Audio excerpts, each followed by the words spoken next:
Hey guys, tonight we slide the bolt on an old storefront that pretends it's closed only because it's tired of being looked at. Not because anything inside is done for the day you step through.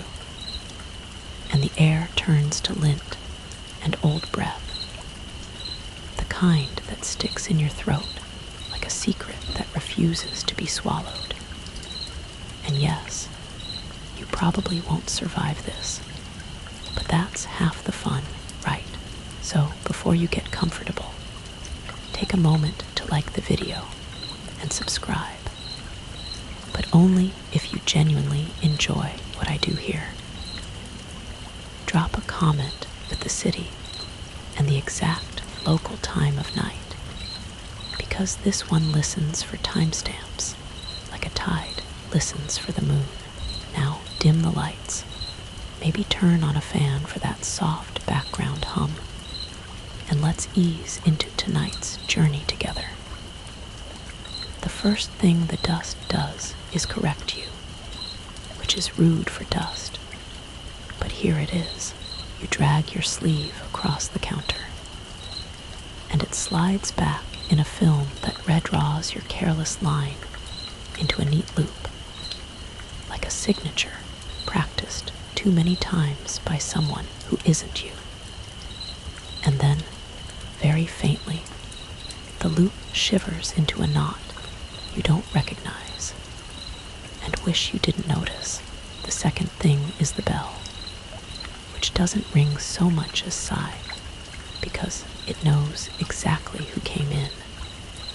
And you do too, because this shop has that feeling old chapels have after the doors shut, not empty, just attended by things that don't require chairs anymore. You pinch a straight pin between your fingers, find the blank template doll on the counter, and press the pin into its soft head, like clocking in at a factory that only manufactures favors, and the long paper trails that follow them home. You tell yourself the needle's ritual is just a system, just part of the register drawer, the broom, the stack of folded paper bags with the logo stamped slightly crooked. But the doll feels online the way a web page does in the split second before it loads, struck through by invisible traffic humming for your attention. It has no face, but it pays attention.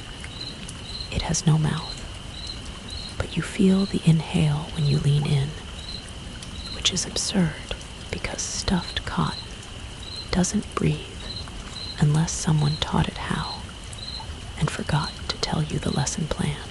Evening, you say to no one, and that's when the basement door thuds once, like a heartbeat that's all knuckle and no blood. And then again, closer in the wood, like it leaned forward to tell you it heard your greeting, and opted to respond in the local dialect of knocks. You keep wiping, because that's what you do when you don't know what to do. And the fan you left on last shift is still rotating, nudging the strings hung from the ceiling like wind chimes that forgot how to make any sound other than a subtle refusal to tangle where you can see it. It's late, you're alone. The shop pretends to be a shack, but wears its angles too carefully, as if someone stenciled disrepair onto its bones and told it to slouch charmingly for customers who prefer their superstitions artisanal. The shelves brim with dolls, hand-stitched cheeks, button eyes that have the false warmth of baked clay, and glass vials with curled labels promising everything from no more night sweats to exit wound for bad luck, which sounds both literal and metaphorical in that uniquely risky way this place prefers. you practice the two smiles you keep behind the counter. The customer service crescent, polite, neutral, not too interested in what somebody really, really needs. And the mirror smile you try on at closing, the one that says, "It wasn't so bad, right? Not everything today bled into the grout. You have exactly 3 reasons for staying." The money slides across the counter like it knows you by your first nickname. The town refuses to hire what it can haunt for free. And there's a rule you repeat at night, like a rosary bead. Don't touch the door at the back. It's plain wood, painted the same dark as the floorboards. And if you squint, you could pretend it's just a service closet. But the lock glints like a pupil, and the jamb is worn in a smooth arc or something. No one says who presses from the other side when it wants attention. There's a comfort in routines that feel a little like penance and a little like stagecraft. So you run the closing checklist the way a ship captain checks ropes, even in flat water, pin in the doll, cash counted thrice, glass cleaned with the streak-free that never actually streaks free. And finally, the row of switches that dim the front half to that sepia hush, which makes late customers speak more softly than they planned. You keep your phone face down because you swear the template doll notices every time you scroll. And it's not that you believe you're being judged by cotton and thread, but you also don't believe you aren't, which is the weird middle place this building herds people into like a flock into fog. You tell yourself that if anyone else worked the shift, the dust would still write back, the bell would still sigh, the door would still thud. Then you catch your own reflection in the jar of quiet mind tea, and it looks like you've been awake for a week and a half, which you haven't, unless counting hours wrong is another one of the shop's small favors. Something pulls your attention to the mosaic of thumbtacked clippings on the corkboard, framed by twine. Lost cat notices faded to gray. A flyer for a community watch that disbanded after it saw too much. And a yellowed snippet about a night music contest at the town hall from a century ago, where the pianist played so beautifully people claimed the lights dimmed just to listen better. The caption mentions how, in 1904, a certain M.R. James wrote about a whistle that called something through the wind. Historians still debate whether folklore grows around real events, or real events cling to folklore like burrs to a coat. But that fuss doesn't matter to a light bulb that flickers when melody touches it, just so. Right below it, someone pinned a tiny note, no signature, just a neat script. If music can summon, words can bind, which feels like either useful advice or something you should drop on the floor and sweep away without reading twice.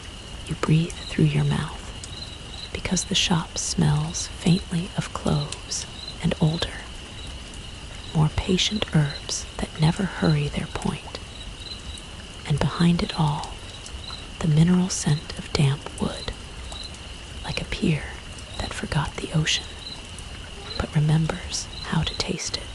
The fan pushes air across your knuckles, and for a second, the chill is too specific, as if a draft perforated around your fingers, threading each joint to make sure the hand is still yours. still rented only to tasks you signed for at the beginning of the week. The basement thuds again, softer but nearer, the way a neighbor thuds when they've fallen asleep against your shared wall, and their breathing has become the house's problem. And you speak aloud, the way people do when they want to fill space with a harmless shape. Not tonight. There's a mainstream tale you always think about here, a practical haunt that slipped into film. In 1949, a set of priests stood over Maryland. Boy, the papers renamed Roland Doe, and the accusations of levitation and ancient languages left shadows that outlived the witnesses. A book came, then a movie, then a culture that keeps replaying the scene to see if it ends differently when the credits roll slower. The scholars argue over which parts were troubled child and which were troubled world. Historians still debate whether any case can be peeled apart without taking the skin with it. But what sticks for you is the sound of a bed frame dragged across a floor and called a portent. Because here, a dragged something is not metaphor, and it doesn't wait for a priest to keep dragging to balance the scales. Your brain tosses in a fringe tidbit like a coin. Some roadside legends claim hatchet-wielding figures in rabbit ears once haunted a Virginia underpass, and whether or not he was one man or many stories sewn together. The point is that costumes are honest in the wrong ways. They promise you can see danger coming, when the truer danger can stand right behind you in ordinary clothes and know your middle name. The dust draws a second loop beside the first, and this time you don't wipe it. You let it sit there like a pair of linked zeros or two buttonholes that haven't decided which buttons to accept, and the fan whispers over them until they blur just enough to look unintentional. Closing in 10, you tell the room, which is performative because the room closes when it wants and opens when it's bored. But the message is for you, to remind your bones that clocks exist, that dinner can be microwaved, that sidewalks have corners, not all bent like elbows pointing toward a single door with a single key. The bell doesn't answer, which is how you know you're heard. The shop saves noise for when it's not sure you'll comply. You consider for the 100th time the joke you tell yourself. If the door bangs 3 times, it's the pipes. If it bangs twice, it's the pipes. If it sighs your name, it's still the pipes. And you carry the garbage bag to the back hallway without glancing left, which is harder than it sounds when the left has a gravity of its own. On the return walk, your shoe scuffs a pale sliver on the floor, a curved shard as thin as an eggshell and just as eager to crunch.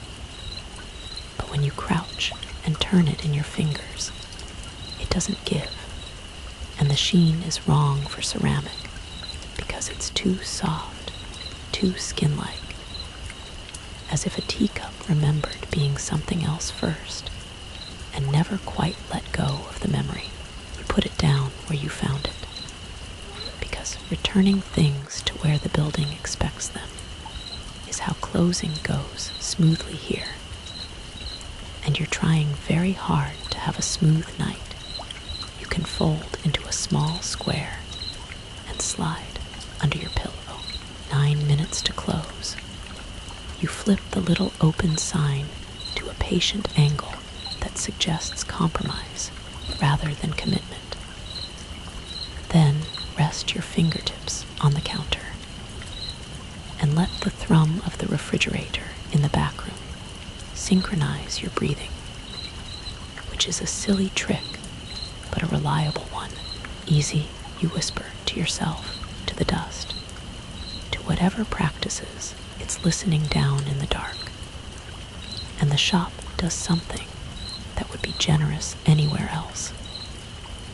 It pauses, as if it's holding the door for you, as if you belong, as if your name has been added to the ledger in a careful hand that likes you for reasons it doesn't plan to explain tonight.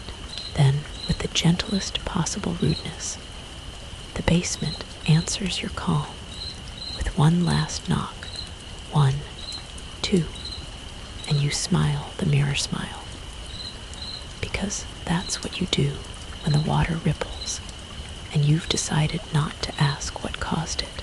Not yet, the first time the man with button eyes knows your name. It isn't a sound, it's distance collapsing, as if the shop just exhaled and he stepped out of that breath, smiling a few inches too close, like a photograph developed wrong and printed on skin. There you are, he says, though you never told him who you are, and his voice has that varnished courtesy of antique cabinets, polite until the hinge creaks and the drawer sticks, and something inside refuses to let go.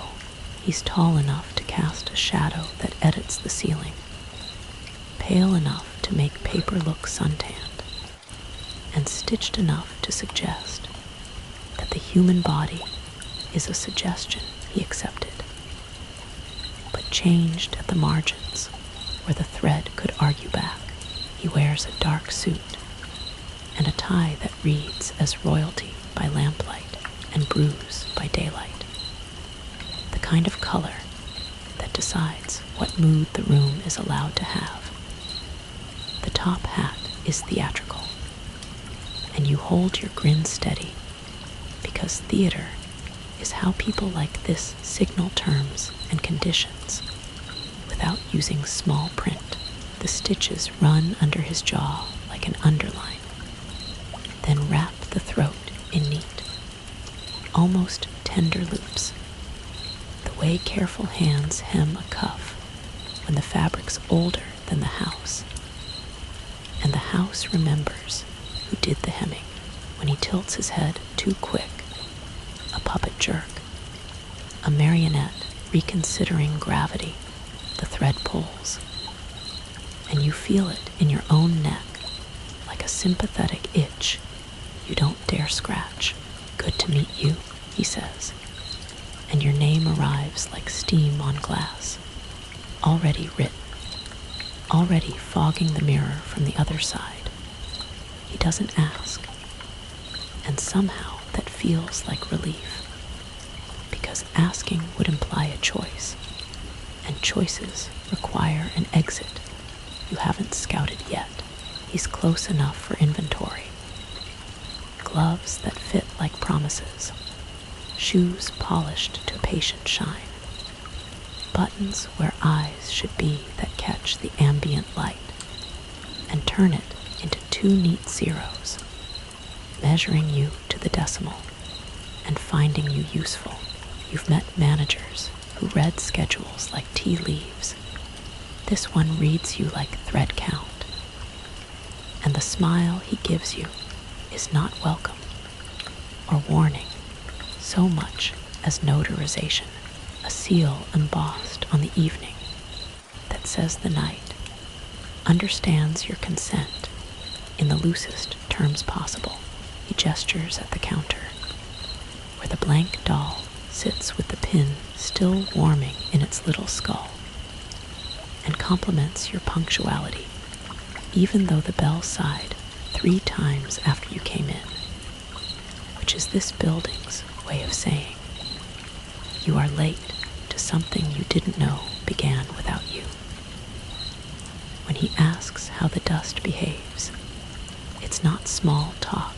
He wants to know which which shapes it favored, and whether it tried to write back when you wiped, as if housekeeping here is a dialect and your accent needs work. The basement knocks once, not for him, you think, but because the door has learned that both of you are fluent in listening, and he tips his head in its direction with a weary fondness. Some people save for family photographs. They keep facing down. You try the joke you keep like a talisman, the one about the pipes, and he laughs with just his shoulders, like the rest of him is only rented to mirth. And you suddenly understand that he finds jokes dear, but prefers when the punchline bleeds utility. He calls you kid, even though your age isn't the point here, and son, even though lineage is a story he appears to have told to a needle one winter and never stopped revising. Customers ask for wishes, he says, but they buy agreements, and you nod because it sounds like retail. And because the last phrase paces the room like a cat that knows which chair you'll pick before you do, he shows you the register, which hums faintly as if its cogs learned to purr, and demonstrates the drawer like a magician who refuses to do the trick. Only the setup. Money slides in and out as if the shop enjoys the exercise, never winded, never empty long enough to feel embarrassment. We do not encourage haggling, he says, gentle the way fences are gentle, until they remember they are also boundaries. And you think of how the town's teens whisper about this place like a dare. A liminal amusement ride with a waiver tucked under the turnstile. He leans in closer, closer than any polite person ever needs to be. And you notice the faintest scent of clove and starch, and something cooler, like porcelain taken from a cupboard that stayed cold through the summer. Mainstream fact floats up because your brain likes to anchor dread to trivia. Porcelain dolls rose in 19th century Europe.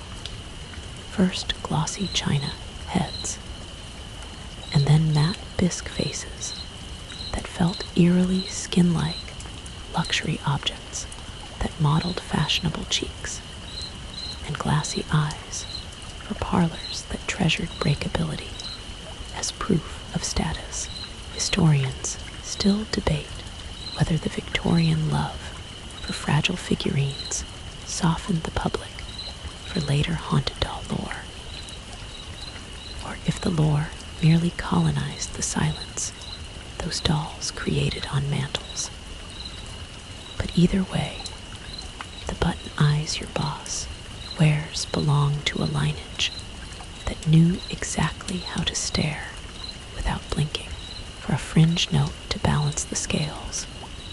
You remember an archivist's write-up on the Bunny Man, legend in Virginia, axe, rabbit suit, bridge, and how urban legends mold into regional uniforms.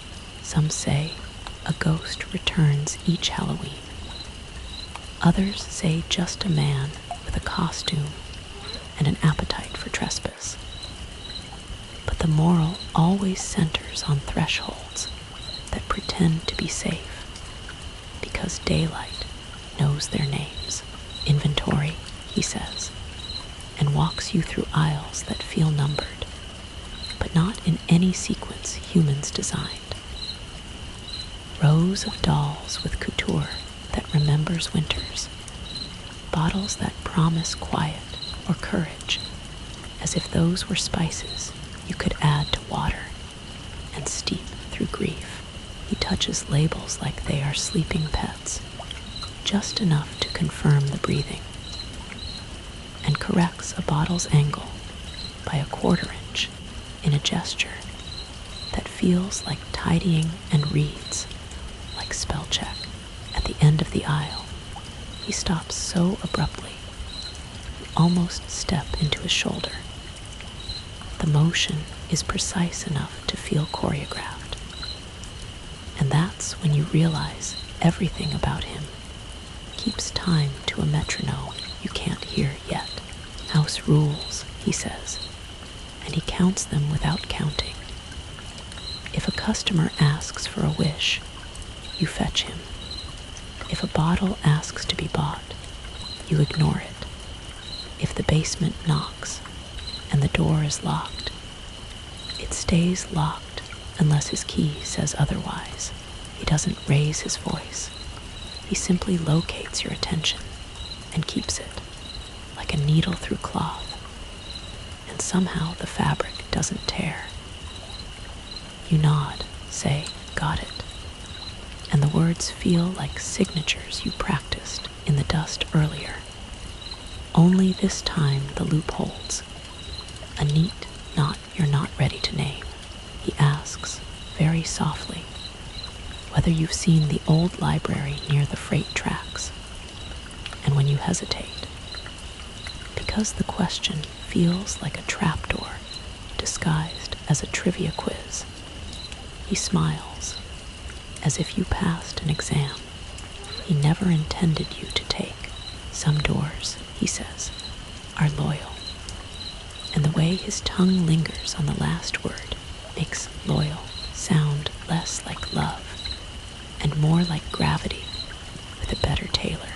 The basement taps twice, delicate as a fingernail on a teacup, and he inclines his head, apologizes to no one, and assures the hallway that we're coming along, like a host calming an impatient guest who cannot be seen, because seeing would make the evening hard to explain later.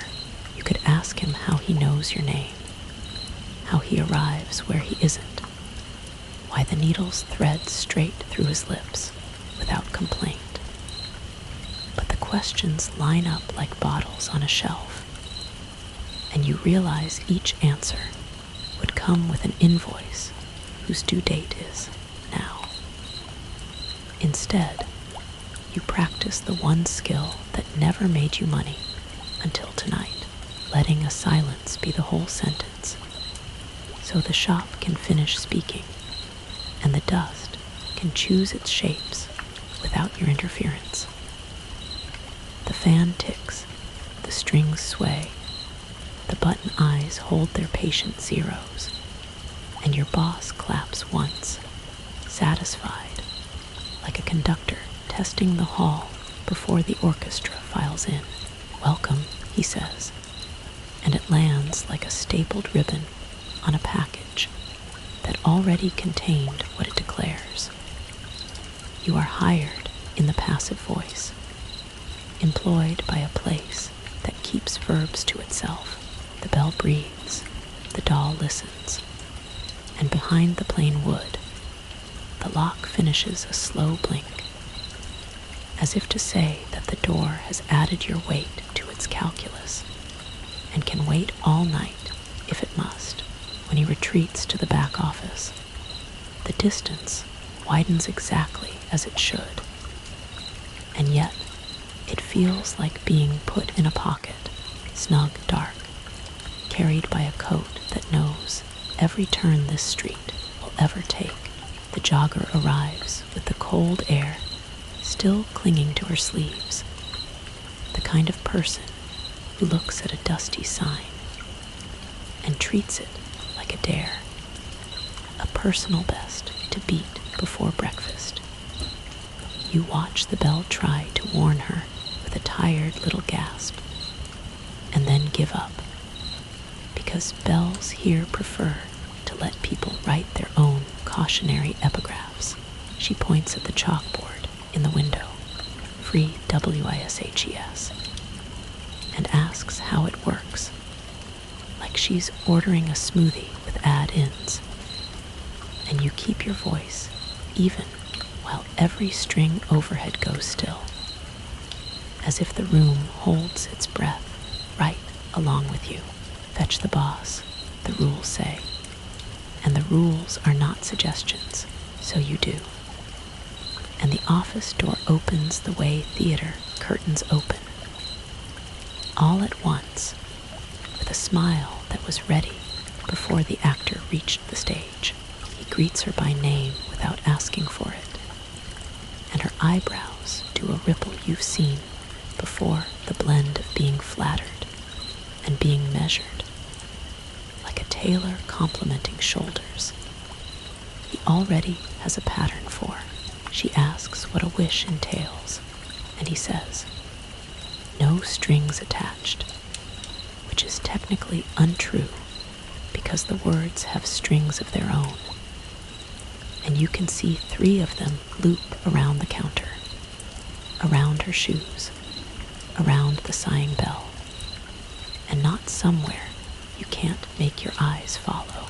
He reminds her to think carefully, in a tone you've heard in museums at closing time, kind but final. And when she nods, you can tell she isn't thinking of thinking at all.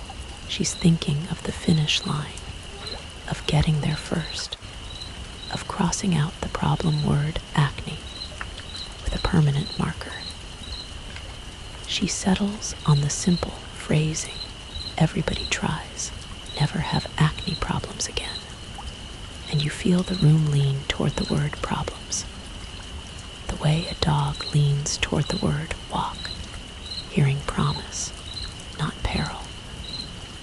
He produces a little tin from a bag you've never seen before and will never see again, a cream with no scent and no branding, the kind of product that invents its own label once it touches skin. She dabs, waits, lifts her phone to find a filter that will congratulate her faster than the mirror. And the shop, being a stickler for literality, keeps its end of the deal with the pitiless cheer of a stopwatch. Acne is solved forever because skin is no longer a category that concerns her. You do not describe what you see, you name what's left. Silence, a scuffle of breath, a shape that no longer argues with light the way faces do. A lesson written in negative space, so sharp it could etch glass. He murmurs that warnings were given. His voice, a velvet rope around a scene. No one's allowed to enter twice. And then he looks at you with an affectionate tilt that says you'll be tidying this story into something the mop can understand. The dust tries to write a loop again, 2 neat ovals where her footsteps were, and you wipe it with the side of your hand, like erasing a chalkboard that knew the answer but forgot to show the work. Mainstream history pops into your head not to comfort, but to categorize, because categorizing is how fear keeps its posture. In 1902, W.W. Jacobs published The Monkey's Paw, where each wish obeys grammar with cruel precision, and the receipt comes stapled to the heart. Historians still debate whether the story codified the be careful what you wish for trope, or merely reported a superstition already living in the parlor with the cut flowers and the closed piano. The caution there feels antique until a moment like this, when the verb receive forgets to be generous and just goes about being exact. And the shop hums as if to say that books are simply cleaner mirrors for rooms like this one to balance the dread. Your mind tosses in a fringe tidbit like a life preserver made of twine. Victorian first footing. At Hogmanay promised luck based on who crossed the threshold after midnight, bread, salt, coal carried in as offerings, proof that doorways have rules that dress up as kindness. Until the clock decides they want teeth, you bag what can be bagged and don't look at what can't.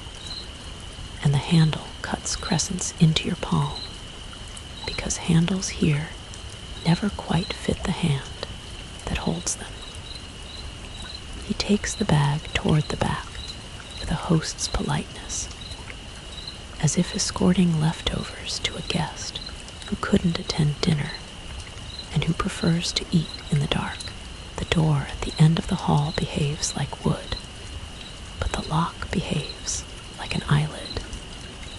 And when he disappears behind it, the air loses a degree and a measure, and you realize you've been holding your breath ever since she said, "Never." When the hallway swallows him, the bell sways and comes to rest as though rocked by a breeze you didn't feel. You turn to the counter and find your reflection in the glass of a jar labeled "Skin Quiet," which is unhelpful. And in the shine, you look older in a way that isn't age and paler, in a way that doesn't belong to any season you know. The template doll sits with the pin exactly where you left it. And yet, without moving, it feels as if it has shifted into a better vantage to watch the place you're not looking. You tell yourself that routines are how people keep rooms from deciding things on their behalf. So you reach for the spray bottle and the cloth and fold motion around nerves like pastry dough around butter to keep it flaky and held together. He returns half an hour later with his top hat dusted and his smile ironed, and the lock behind him looks pleased in the way furniture looks pleased, only by positions restored. "Excellent work," he says, in that fatherly tone he keeps on a high shelf and only brings down when the lesson needs chocolate. And he presses folded cash into your hand with a flourish you've seen stage magicians use when they want the audience to look at the coin instead of the sleeve. There's no receipt for gratitude here, only the understanding that wages are ritual objects too, and every ritual here pays more than it should, because the change is always heavier than the bills. The bell stays quiet for a long minute, the kind of silence that counts like a metronome, and then the door cracks again and lets in a new stranger who looks around like they've stepped onto a set and forgotten their lines. The shelves behave, the strings behave, the dust rehearses loops and decides not to show them.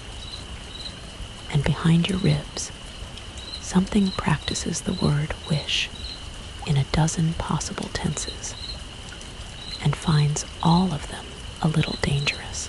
You make your smile neat and unthreatening, and the room approves by not changing temperature.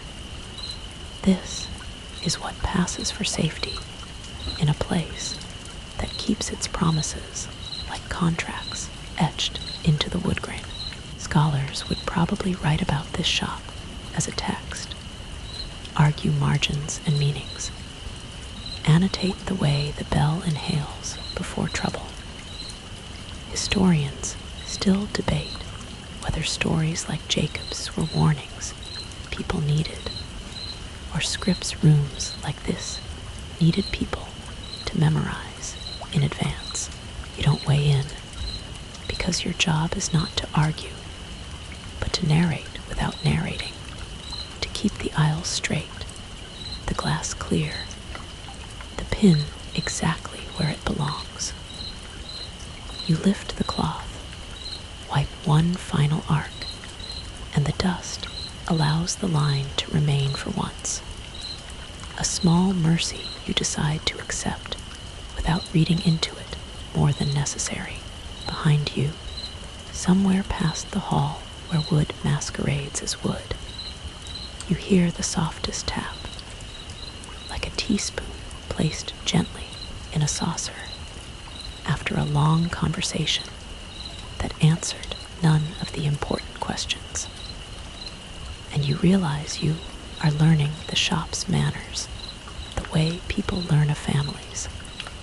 By doing what keeps the evenings short, you straighten the sign, fix the angle of a little tin that wants to be seen, and promise yourself that next time someone asks for a wish, you'll find a way to stretch the moment before their sentence hardens, even if all you can do is say, "Are you sure?" Slowly enough to make the air consider alternatives. The bell, which appreciates good intentions even when they arrive late, sways once in approval, and then is still. You learn quickly that robberies here are less about money and more about choreography. A bad duet where one partner doesn't know the steps and the other partner doesn't need feet at all. The gun comes up, your hands go higher, and somewhere behind the wall of dolls, the strings tense like muscles deciding whether to be merciful. The register erupts into confetti when it opens, which should be funny, but isn't, because abundance feels like bait in a place that doesn't need to fish. Everything swims toward it on its own. He says the robber's name like reading it off a coat label stitched where skin should be, and the man's bravado evaporates, leaving behind a frightened outline with a weapon attached. "Don't play with guns," your boss says. A sentence so ordinary it feels like a pothole in a velvet carpet. And then the shot goes off, and the head lurches, and the stitches hold like a habit he refuses to break in public. "Look away," he adds, polite as a librarian. And you do, because manners are the only shield the night has offered so far, thin but better than air. Behind you, the wet noises become punctuation, and when you turn back, the lesson is already mounted on strings, a little figure jerking to the tug of bone and will, a marionette that confuses your pity with nausea until both sit down together and refuse to separate. Mainstream note: marionettes have been public metaphors for control since at least the Middle Ages, their strings literalizing the invisible hands above etymology. Turns up Little Mary, a sacred origin for a profane technology that teaches audiences how a body can move without being free. Scholars still debate whether puppets free the spirit by abstracting the flesh or double the self with a colder twin. But in this shop, the argument is settled by practice.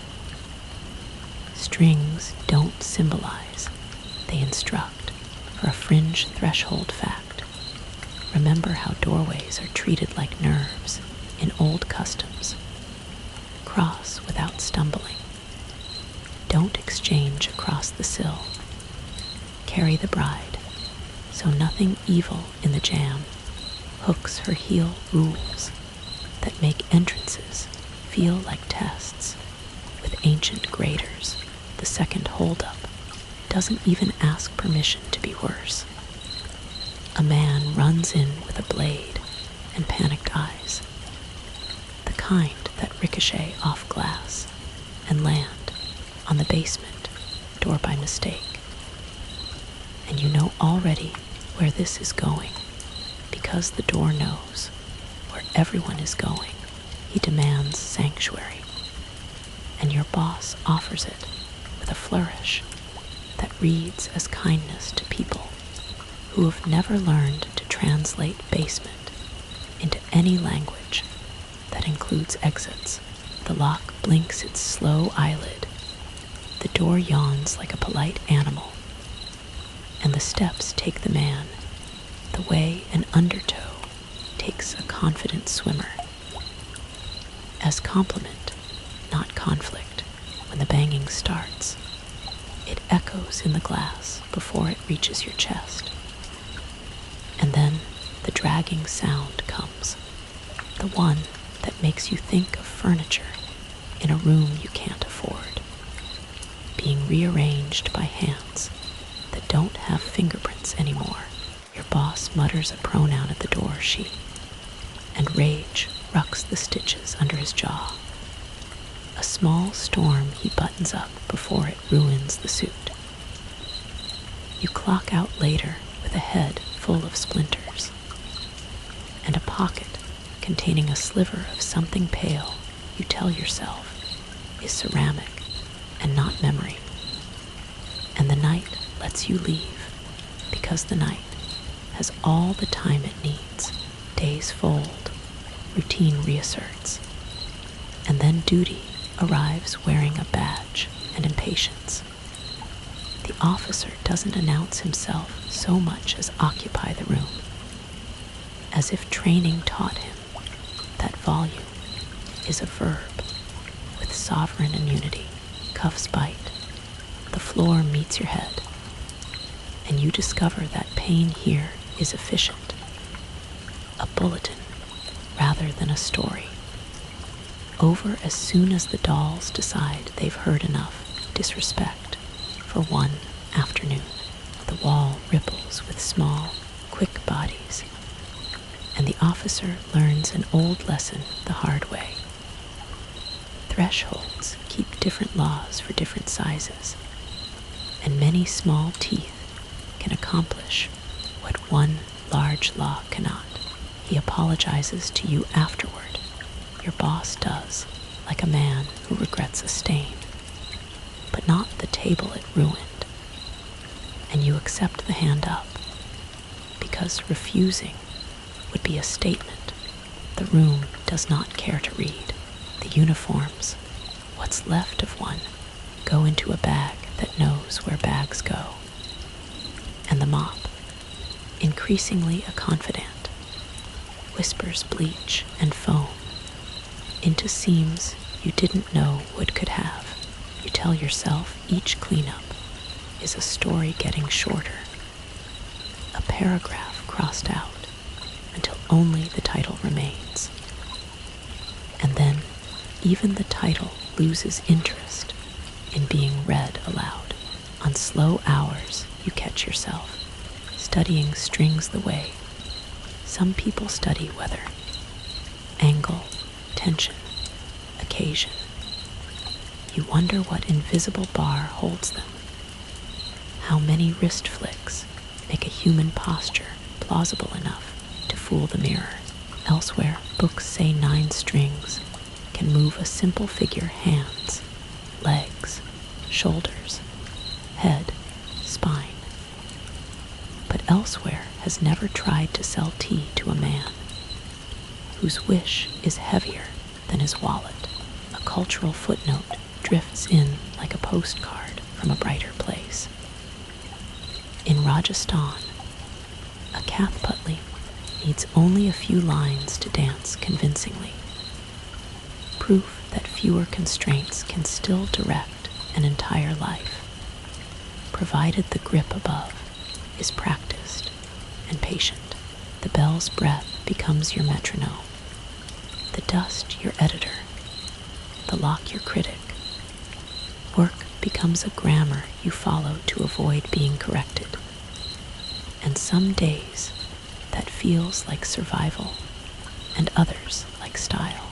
Out front, teenagers measure themselves against consequences like they're trying on coats. In back, the door waits in a color darker than shadow, opening only as wide as a name it already knows. You fold the bills, count the coins, and file away the thought that every wage is a ribbon on a leash, pretty enough to distract from the collar. You start noticing thresholds outside the shop now, how people step over them without thinking, how some pause and touch would like greeting an old official, and you realize doors are less about in and out than about consent and custody. Scholars like to add the god with two faces to the conversation, Janus watching forward and back, past and next, arguing that every hinge has a memory and a plan. But scholarship doesn't have to mop, and so it keeps its hands clean. You keep yours gloved until closing, then wash until the water runs confident again, and tell the sink, see you tomorrow, because politeness has kept you alive this long, and rituals deserve to feel useful when it's finally quiet. The strings above the counter relax their posture, but not their purpose, and the template doll accepts the pin the way clocks accept fingers, with gratitude that looks like indifference. Somewhere behind the hallway, a porcelain sound chips itself smaller, and you let the sound be, the way a museum visitor lets a placard be unread when the painting explains itself better. You flip the sign, face the street, and the window reflects you like a witness, hands steady, smile correctly folded, body arranged in its evidence. And the night signs off on the statement without asking for amendments, the first time the basement calls you by a name that isn't yours. It does it with an eye through a keyhole, green and cracked like a bottle that learned to stare. You step back so fast the bell jumps in sympathy, and the door enjoys the mistake the way predators enjoy etiquette. They let it live so it can happen again. He hears the knocking, tells it no with his fist, and the stitches in his mouth complain. A little rip in the sentence that reveals how hard it is to keep silence sewn when history wants out. You promise yourself not to listen, and then you listen, because promises made in hallways are only as strong as the doors that overhear them. The next day brings the girl who didn't ask for a wish, only a mother. The doll becomes a woman by the time dust can settle twice, and the shop applauds with quiet, as if the performance were intimate, and the audience privileged by restraint. He bows to the future like a stage manager who knows which scenes deserve the extra gel on the lamp. And you hold your questions like breakables, because his answer is always a mirror. He prefers not to dust.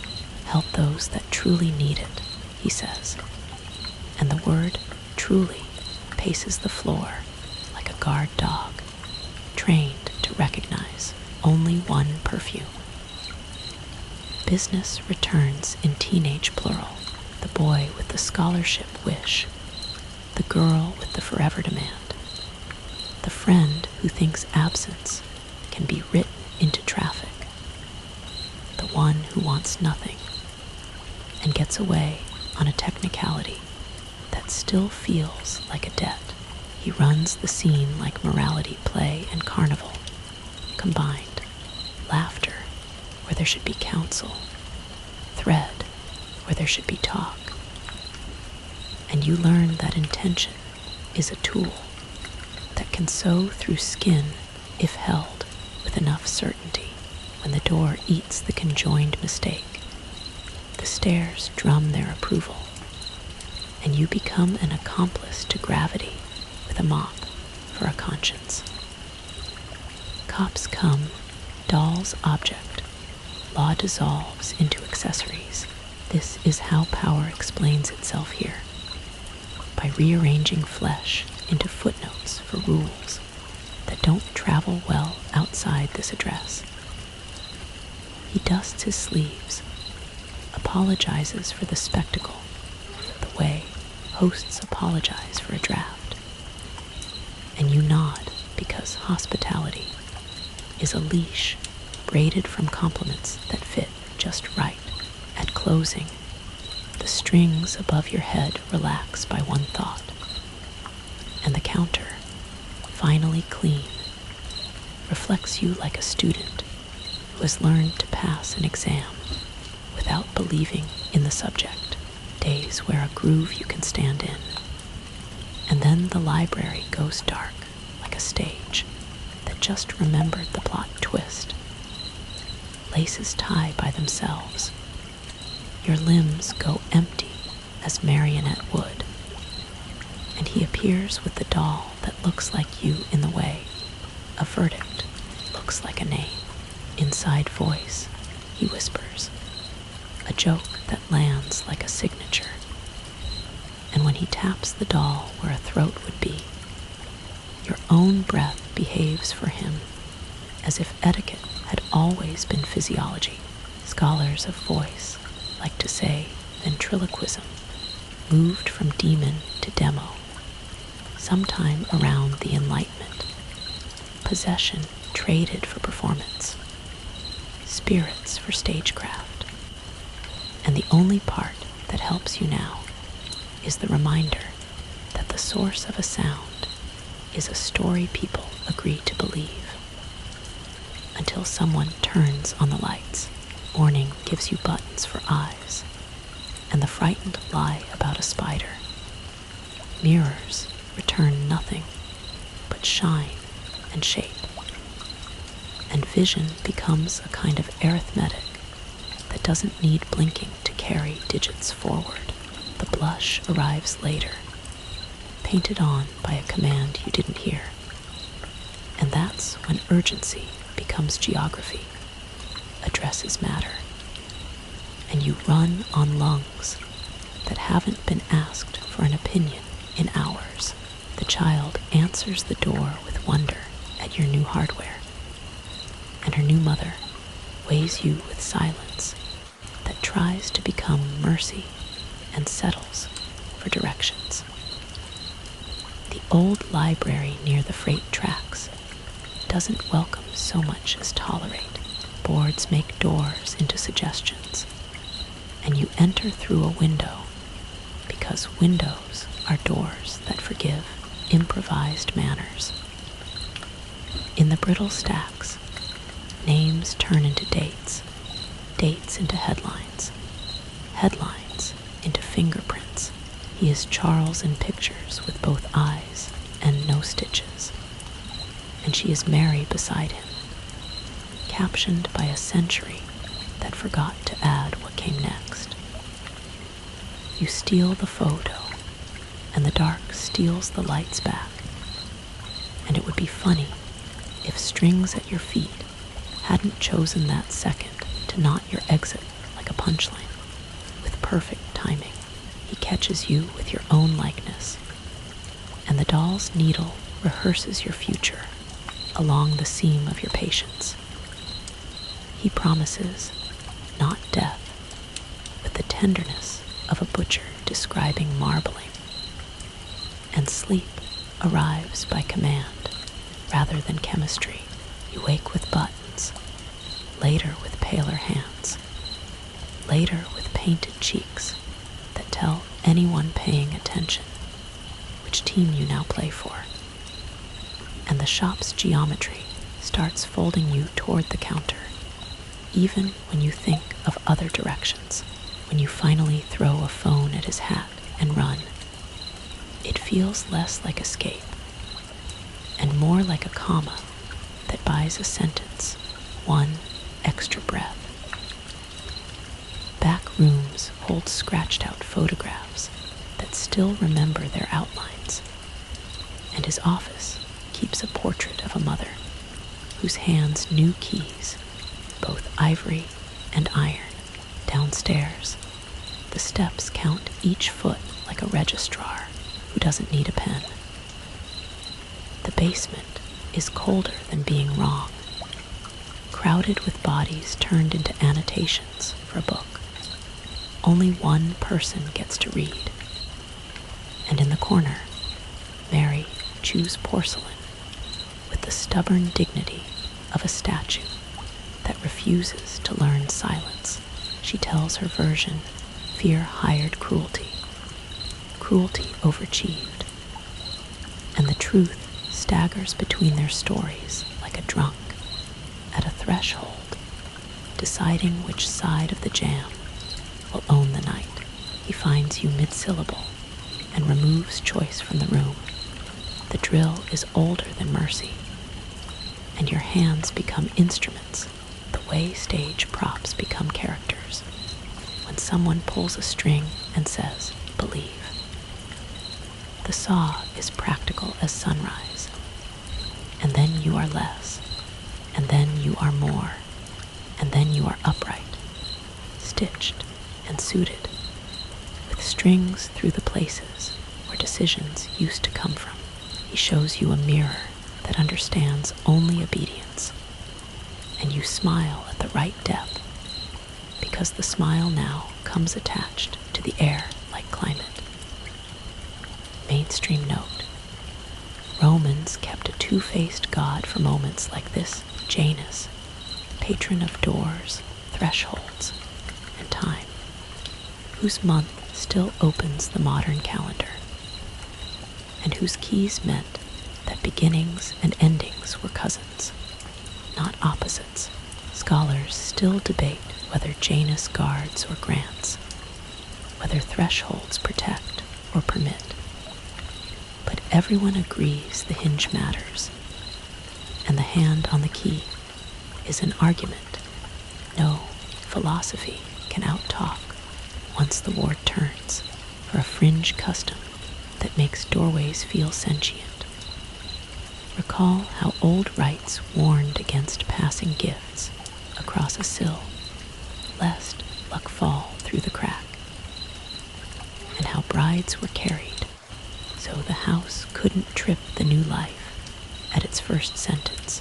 By day, you stand where you're placed and greet what comes with a happiness that fits like a bit. By night, you sit and think and test the invisible perimeter until it tugs you back to center with the steady firmness of grammar correcting slang. The mop is still there. The bell still breathes. The dust still tries to write in loops. And you, being a good clerk, erase the loops before they can finish the letters they keep trying to spell. Somewhere below, porcelain rehearses revenge in pieces. Stitches count to 10 and start over. And the lock, faithful as a star that never moves, keeps time for a shop that already knows exactly how long you can pretend this is a job. Night is the only time the strings loosen, not out of mercy, but because even control needs to sleep.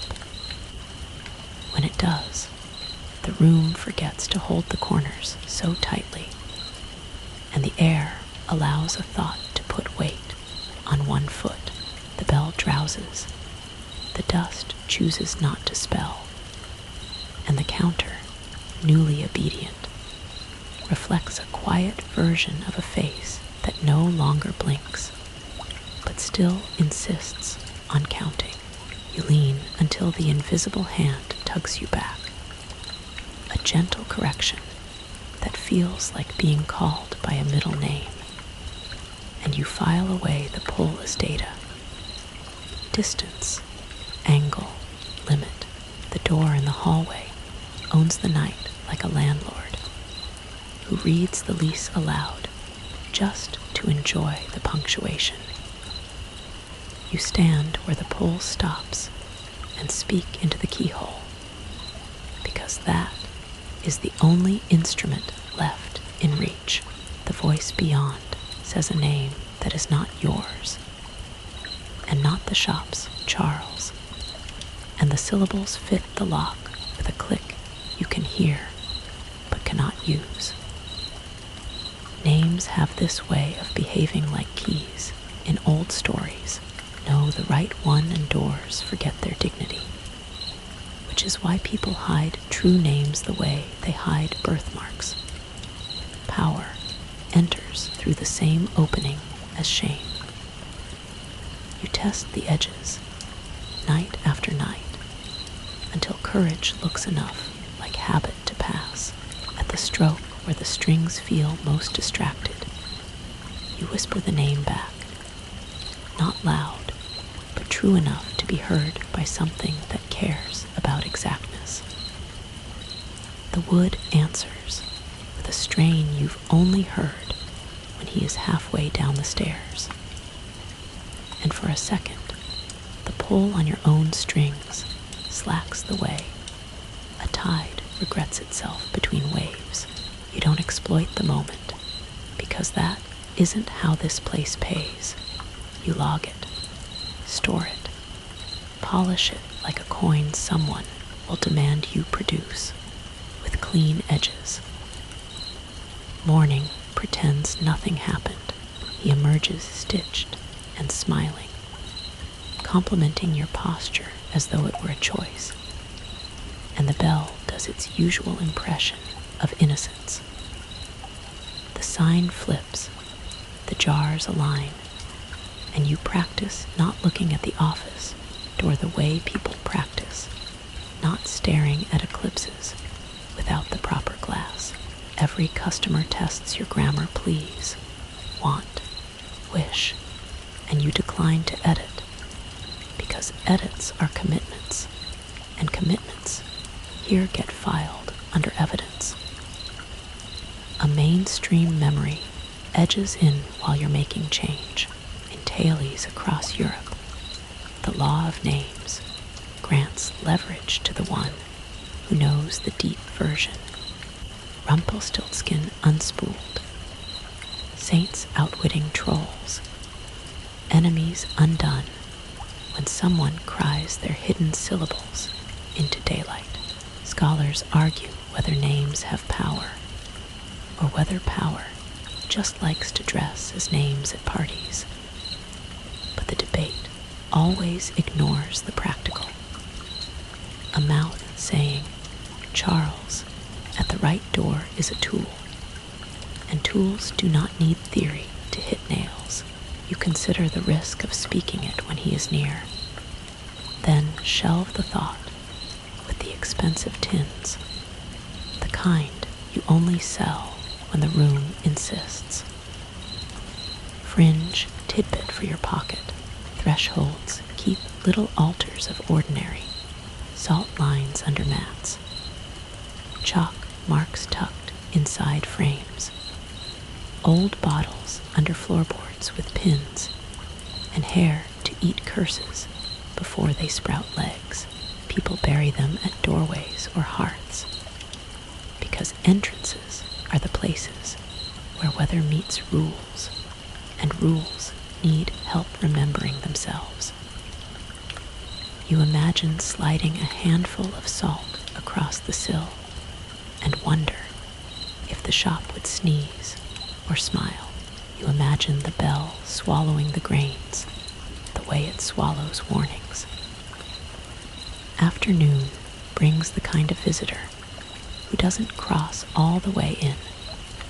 She lingers with one foot out like a superstition in shoes, and asks if wishes can be given to someone else in secret, like a coat slipped on a sleeping person. You say the practiced words and fetch the practiced man, who says the practiced caution with the practiced smile.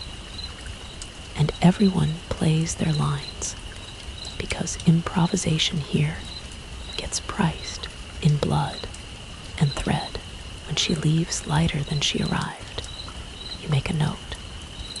Some wishes depart on tiptoe and come back in boots. Evening is when the red on your cheeks feels warm without heat, as if the paint has learned the temperature of your thoughts. You decide to inventory after close to keep the hands busy, while the mind tries to learn not to beg. Jars cough up labels in a handwriting not quite his and not quite anyone's. The kind script spirits use when they want to be legible but not liable. In the back, you find a box of old keys that open nothing you can find and everything you can't reach. A museum of doors that have already decided their guests.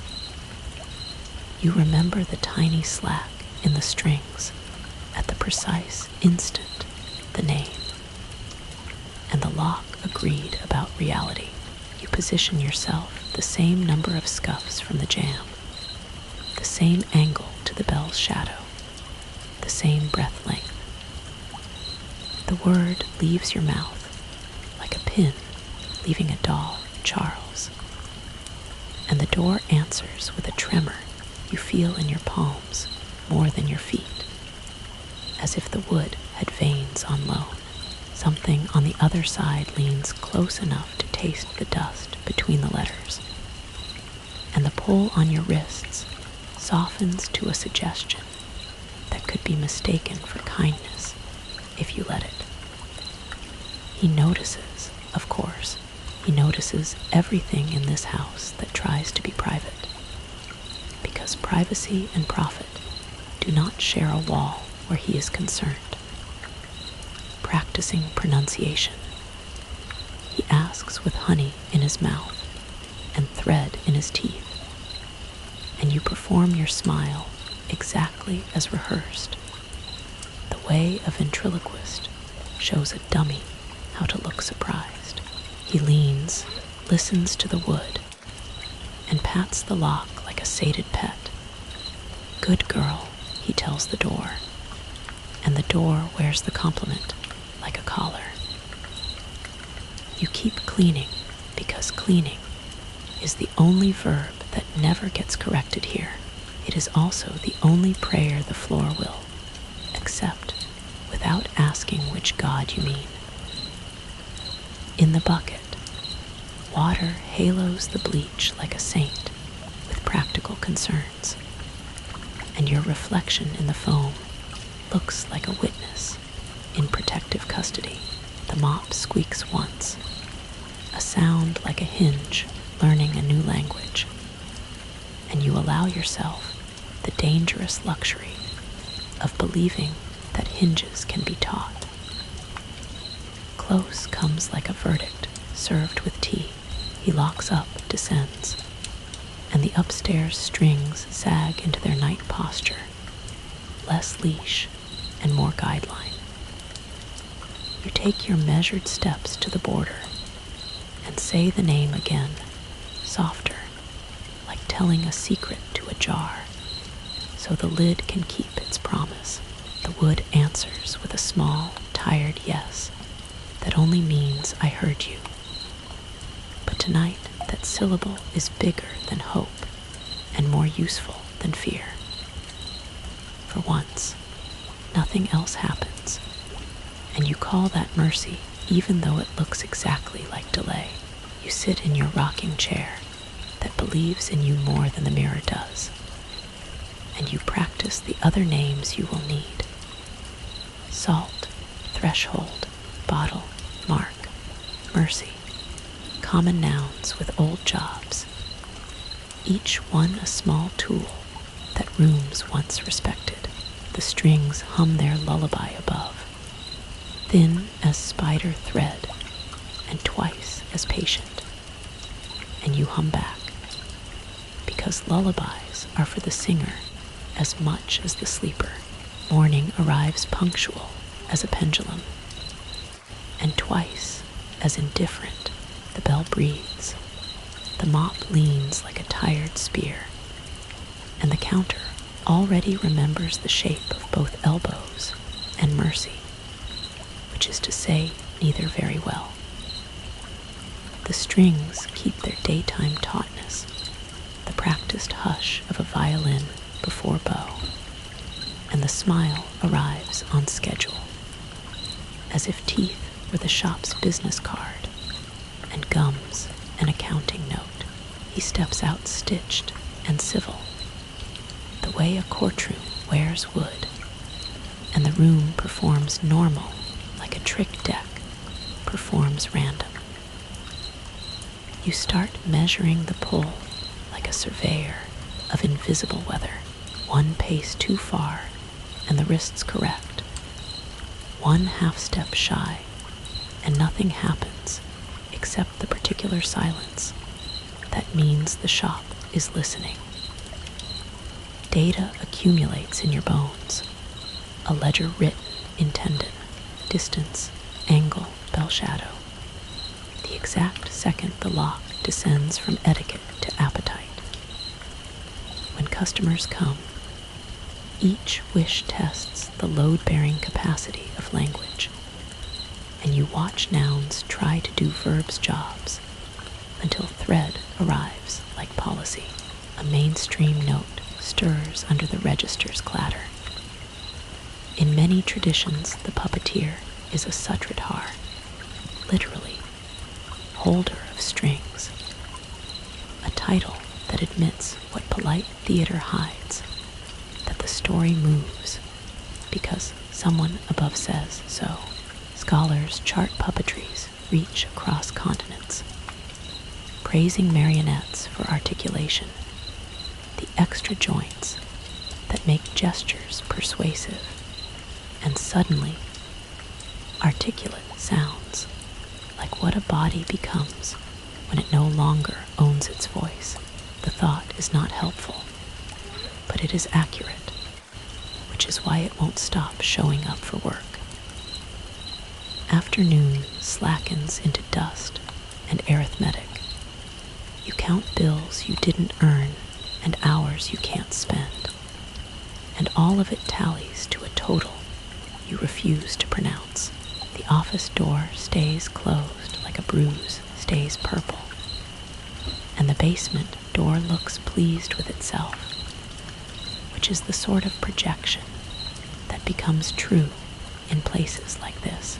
You practice not saying the name when he is upstairs, and practice saying it like a pin lifted from a doll. When the stair creaks confirm gravity owes you a favor. Fringe, tidbit for the edge of the mind. Salt has been taught 1,000 small jobs in 1,000 doorways. Scatter a line to keep paints out. Toss a pinch over the left shoulder to blind the devil hovering there. Chalk its course along a sill, so anything without manners catches on the granules. Old bottles under floorboards swallow curses with pins and hair. A quiet housekeeping that believes thresholds are mouths that can be fed rules. You wonder if the shop would let a line of salt live here, or if the bell would drink it like a cough drop, close enough to closing. A man steps in and won't cross the rug. He asks if a wish can be retroactive, as if time were a receipt you could return for store credit. He says the name of a mistake like it is a city he can't afford to visit. Your boss appears, says the caveats, sells the consequence, and you stand by with string-ready hands that make change like penance. When the man leaves, lighter by something he won't discover until night, you tidy the counter the way a priest tidies a rail after confession.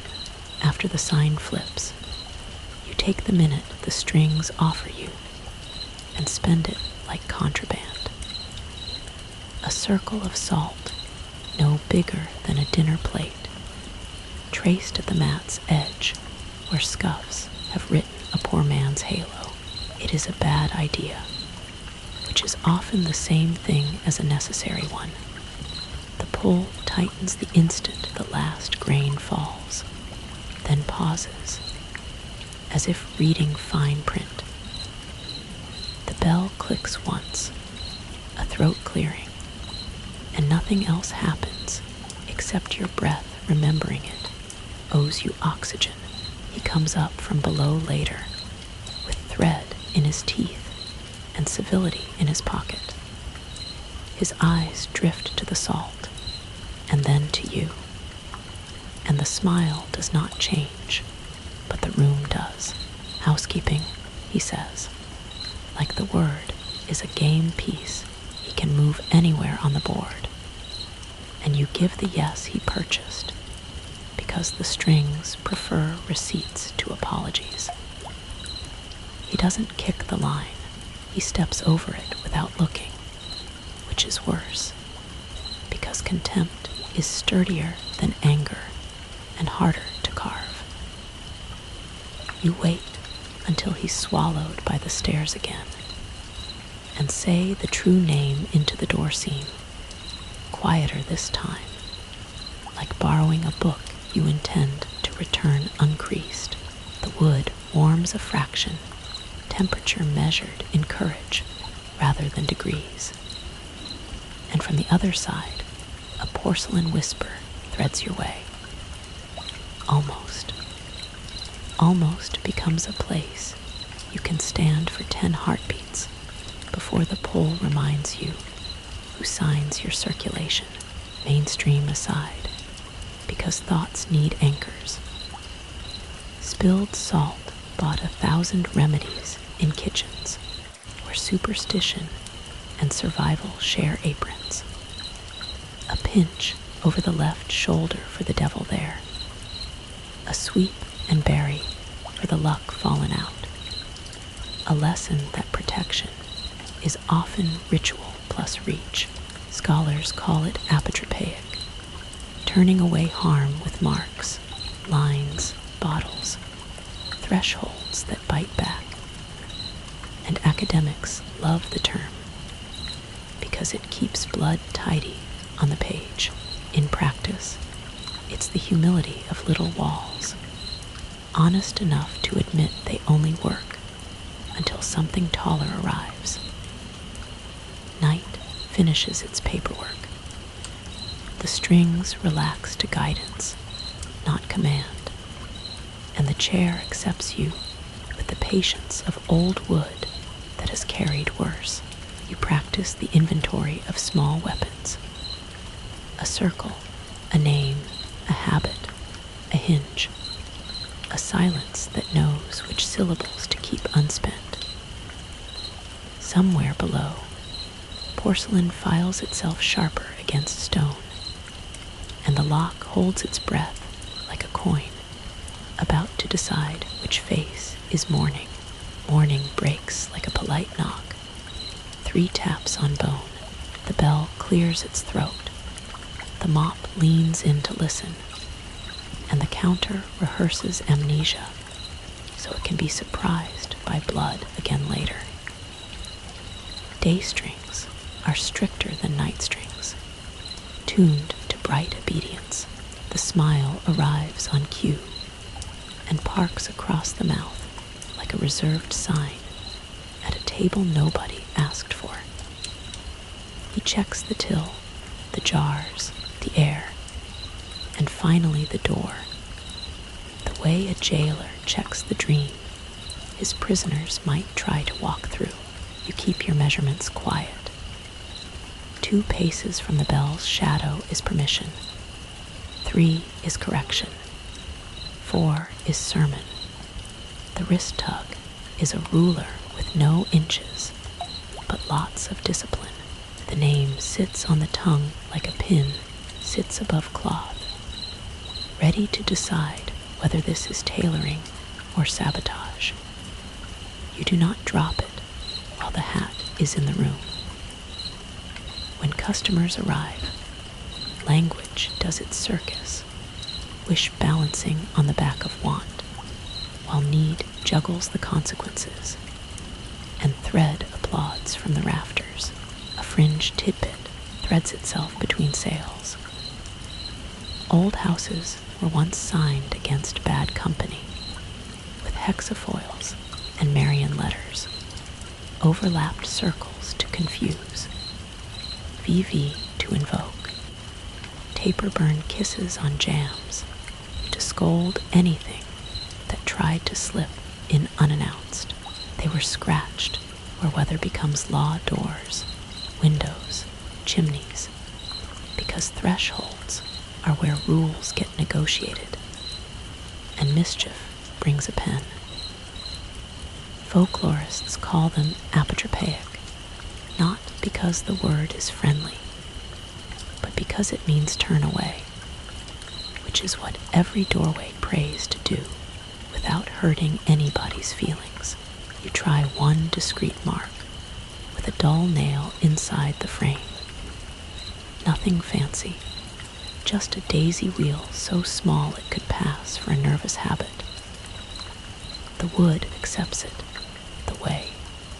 A tired clerk accepts exact change.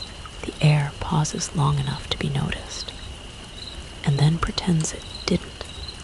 The strings do an inventory of insubordination and file a thin complaint under patience. He glances later, sees nothing, or makes a choice to see nothing, which in this house is a type of weather forecast. Mainstream note slides in with the dust. Liminality began as a scholar's word for thresholds, named by Van Gennep, and carried forward by Turner. Preliminal, liminal, postliminal, the middle bit being betwixt and between, where identities are unbuttoned, so new labels can be sewn on with ceremonial thread. That middle place is powerful because it's risky. Masters of ceremonies keep order while the rules are taking a breath, which is why some masters never let ceremonies end.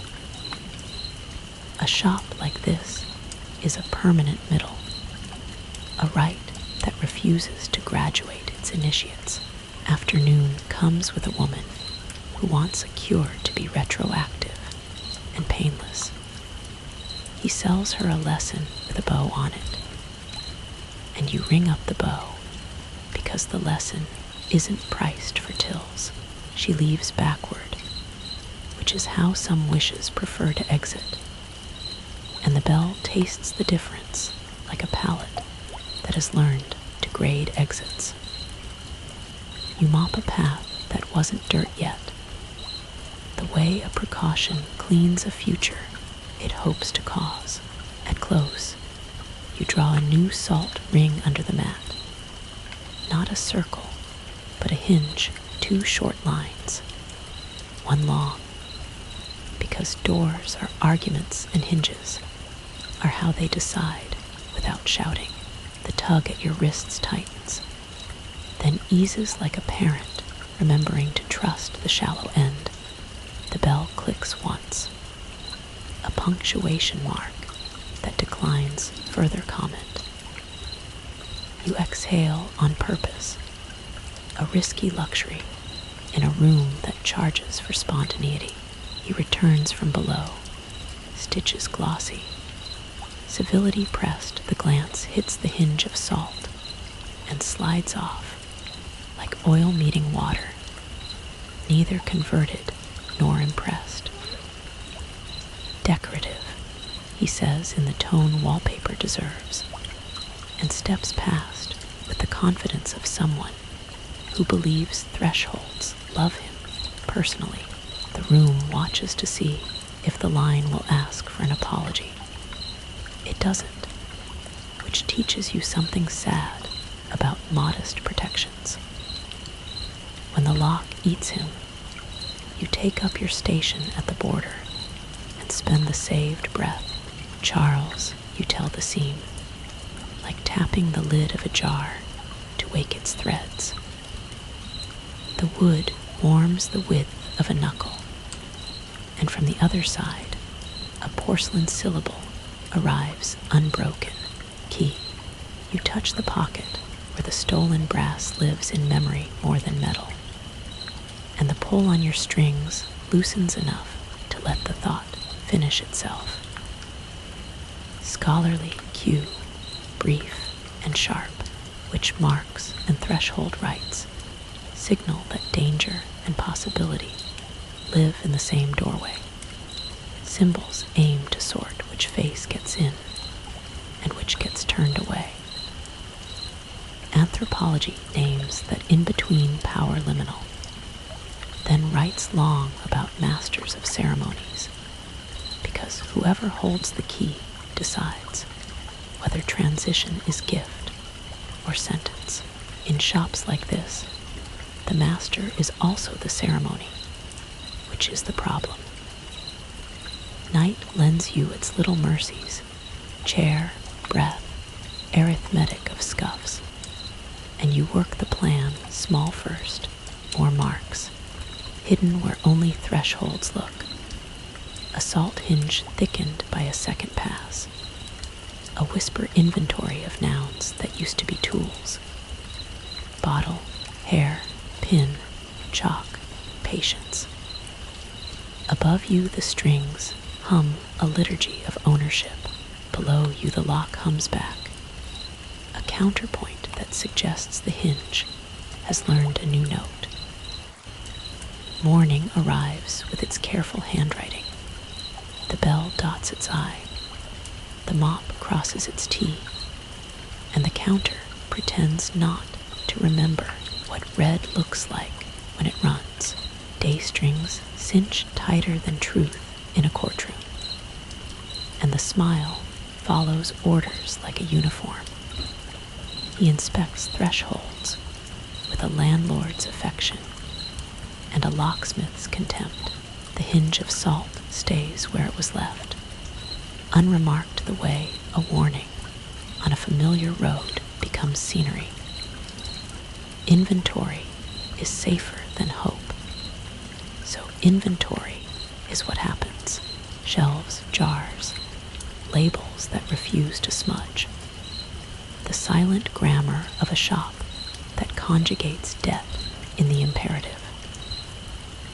The tug at the wrists is metronome and sentence.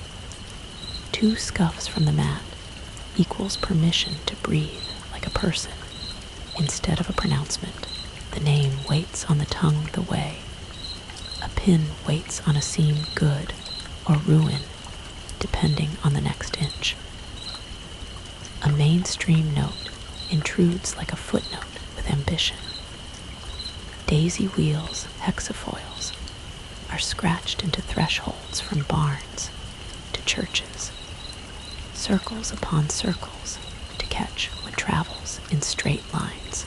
Most agree they are marks that tell harm to take the long way home. They sit where weather becomes law and appetite needs manners, which is to say doorways, windows, the mouth of the hearth, all the places a house negotiates with the world.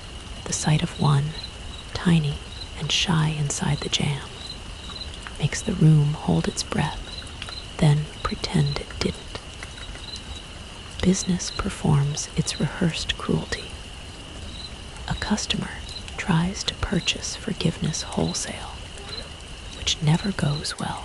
Thread provides the fine print, and the wish signs where the ink tells it to. The bell grades the exit. The floor accepts the lesson. The counter practices forgetting. Cleaning follows, because that's what passes for a psalm in this chapel. Fringe tidbit, folded small for pockets. Tangled lines on thresholds knots, mazes, step patterns are drawn in chalk, or salt to snare what counts in straight paths, because spirits are said to be very good at compulsion, and very bad at puzzles, the hinge under the mat is fattened by a second pass. Not a boast so much as a reminder that little walls can be taught new jobs. The strings respond with a tug that feels like a frown. The bell remains professionally neutral. He returns from below with stitches polished, and gentility lit like a sign. Eyes brush the jam the way a cat brushes furniture, possessive and bored. Maintenance, he says to no one in particular, and the shop nods because nodding is cheaper than dissent. When the lock swallows him again, the room exhales in the key's dialect. Night puts softness back in the rules. Chair, breath, the arithmetic of scuffs. The true name is said into the seam not as a dare, but as a measurement. Charles, the wood warms a little more, enough to be called cooperation in a generous ledger. From the other side comes the porcelain word. Turn. Hands find the daisy wheel discreetly carved inside the frame, thumb following pedal to pedal, until the groove teaches a circle how to become a keyhole. Scholarly Q arrives, tidy as a librarian. Liminality, named by Van Gennep, elaborated by Turner, is the middle of the right, where identities are unbuttoned and sewn anew. Thresholds are its native habitat, and those who command the middle command the making of names. Communitas is the sweetness people sometimes find there, but in permanent limens, sweetness ferments into governance, a ceremony that forgot how to end. This shop is such a middle, structure dressed as anti-structure, where the master is also the ritual, and thus never tires. You trace the hexafoil again, and feel the faintest answering click inside the wood, like a latch remembering choreography. The tug at the wrists slackens by a thread's thickness, measurable to anyone who has been owned by thread. The bell refuses drama. The floor withholds prophecy. The chair promises only wood.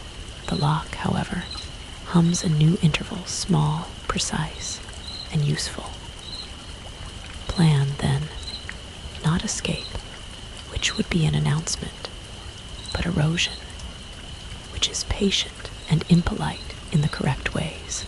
More marks where only a threshold would notice. More hinge fed with a pinch of ordinary courage. More practice saying the name like a locksmith says please to old brass. Below, porcelain breath learns consonants. Above, strings rehearse certainty. Between, a daisy wheel learns to turn. Morning files its paperwork at the bell, dots a small announcement into the air, and the counter rehearses innocence like a veteran actor who can weep on cue. The day strings are punctual bureaucrats. Every gesture needs a stamp, every smile a ledger line, and he inspects the doorway the way a warden checks for hope with a flashlight. The hexafoil scratched into the jam keeps its voice low. Good warding is polite until it has to become policy. Inventory again, because numbers don't bleed. Jars, labels, exact change for consequences. The arithmetic of a shop that sells revisions and delivers reminders. 2 scuffs from the mat is still permission. 3 is a sermon. 4 is a verdict. And the tug at the wrists writes each clause into tendon. true name sits on the tongue like a key that only turns when the room forgets it has locks. Mainstream note, crisp and museum tagged. Which bottles, stoneware Bellarmine jugs, or blue glass were buried under hearths and thresholds, packed with pins, hair, nail clippings, and urine to turn malice back along the path it traveled. Archaeology has fished them out of floors on both sides of the Atlantic. Their logic is intimate and unkind in equal parts. Bait with the body's signature, then make the trap sharp, hot, and patient. The threshold is where such grammar lives, because doorways are where the house negotiates with everything that isn't the house. So the plan becomes bottle-sized and threshold-shaped. Nights are generous with inches, the strings slacken enough to allow ritual spelled small. A jar from beneath the counter amber. Ordinary learns older duties. 3 bent pins. A lock of hair caught in a brush months ago. A fingertip of salt. And breath fogged into the glass, as if contracts required witnesses. The mouth is sealed, then fed under the mat against the sill, where wood remembers every foot that ever chose in over-out. Fringe tidbit rides shotgun with the courage. Some say a horseshoe turns circles into retreats, and a maze of chalk confuses what cannot bear to think. Thresholds like busy floors, because busy floors are harder to cross. The hexafoil inside the jam is retraced, not to shout, but to remind the grain that it knows how to say no without splinters.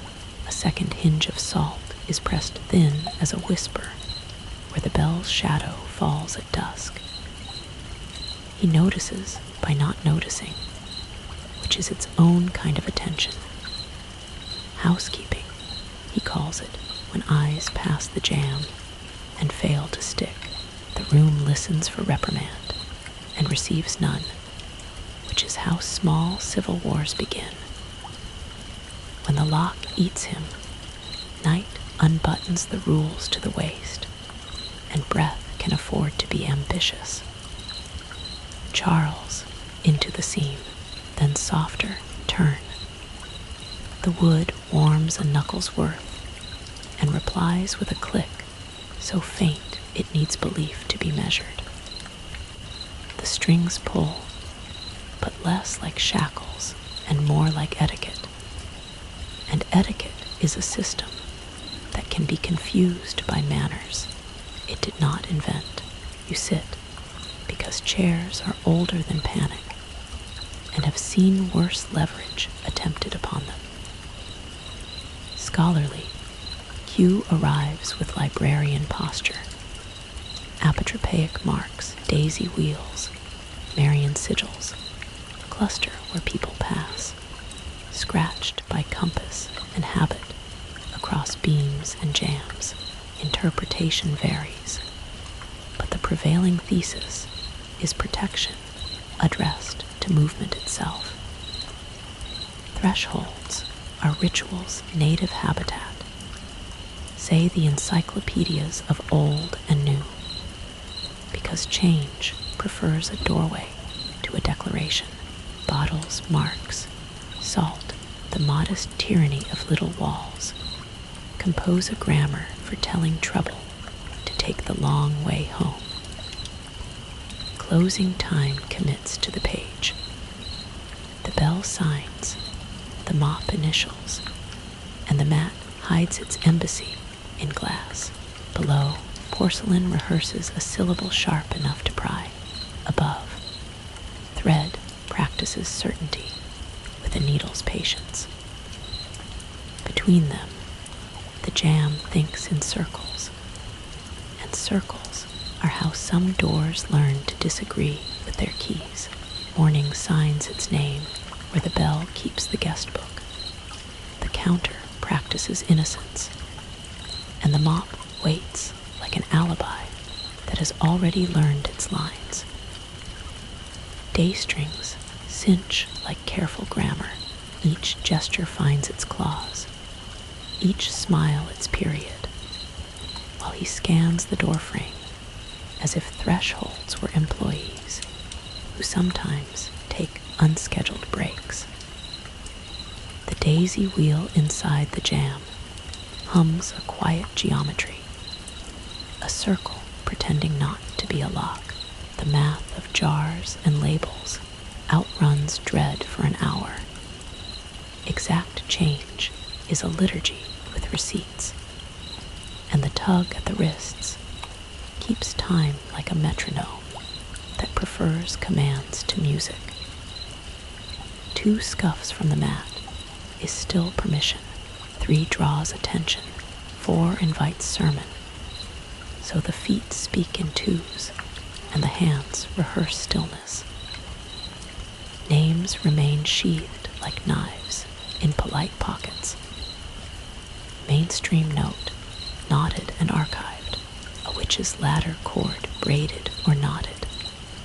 Often 9 or 13 binds intention into knots, sometimes with feathers or hair, stored in rafters or eaves to work slow, whether on a life. The first famous one turned up in Wellington, Somerset, in 1878, and made the folklore journals argue with themselves. The method is patient. Tie, breathe, speak, hide. Let the house finish the sentence. Undoing follows the same road in reverse. Find, unfasten, return the borrowed breath, if the knots will let go of what they learned. So a ladder is made small at night, where inches are generous. 3 cords, stray thread from under the register, cotton string from a potion label, hair collected from the brush, whose vanity outlived its owner. 9 knots for clarity, each taught to remember a verb the strings don't like. Loosen between the second and third. A bell sliver is braided in to teach sound to ring privately. Between the 5th and 6th, 1 feather from a duster that forgot it was a bird. The 9th is tied against the hinge of salt like a conspiracy that learned to whisper. Fringe tidbit taps at the lintel. Some make ladders to tangle winds or soak up ailments, then hang them where the roof learns gossip. Others sink them in water, so each knot wets the future 1 sip at a time. Feathers are for carrying, hair for specificity, bells for attention, bones for memory. A house knows which story needs which grammar. The ladder is slid behind the jam, above eye level, where dust keeps better secrets than people. He notices by subtraction. The room shows him nothing on purpose, and he nods at the professionalism of his own ignorance. The bell has no opinion, but performs 1 ding in good faith. The strings tug in the key of supervision. The daisy wheel holds its breath and then remembers to be a circle again. Scholarly cue, neat and brief. Liminality is the right's middle where identities are unbuttoned and sewn anew. Knots and cords can act as portable thresholds, moving the betwixt and between from doorways into hands. So control can travel while the ceremony stands still. Knots impose sequence on transition. 1st, 2nd, 9th. So change must climb by rungs rather than fall by accident. Whoever ties, the ladder edits the middle. Whoever unties, it edits the ending. Night loosens rules by a thread's width, which is enough to count, if counting is all a person has left. The ninth knot sits warm above the salt hinge. The cord hums like a small instrument, practicing a larger song it hasn't learned to admit. Charles to the seam. Turn to the wood. The pull at the wrists slackens like a question, pretending to be a courtesy. Below, porcelain breath counts along 1, 2, 3, and glass in a buried bottle answers with a click that doesn't need witnesses. The jam thinks in circles. The ladder thinks in steps between them. A shop that hates conclusions begins, against policy, to imagine one. Morning initials the air with the bell's tidy penmanship.